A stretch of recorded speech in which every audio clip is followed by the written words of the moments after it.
Welcome to the Potterblog site, November 7th, 2012. Buying a gun while female.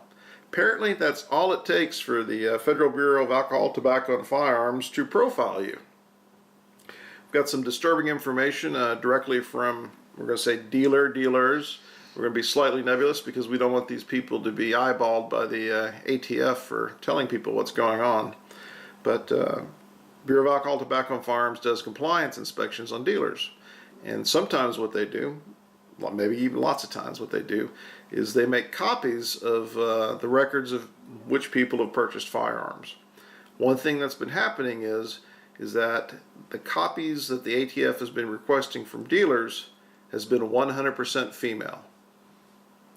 So ATF inspector goes into a dealer, asks for copies of 20 or 30 records. They're all female. Apparently being female is enough for you to draw the scrutiny of the federal government for buying a gun. Now this is because they believe you're not buying the gun for yourself. Obviously, women don't buy guns. Well, what that means is that buying a gun as a woman, you're likely a criminal. That's why they're copying these things. Now, some people don't have a problem with being profiled. But this works its way down to the dealers too, in dealers' reactions. Now there's a story out here recently of a lady who tried to buy a shotgun at Walmart. And she was turned down by the dealer at Walmart for buying a shotgun. Apparently, and she was with her husband, a soldier, and she wanted to buy a shotgun for self-defense when he gets deployed.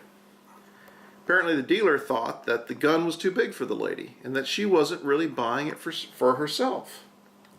And we'll have a link to this, but the whole thing came down to that they thought that she didn't need a big shotgun. And that's what the Bill of Rights is about. The Bill of Rights is about rights, not other people questioning what you need. It's about what you have a right to do.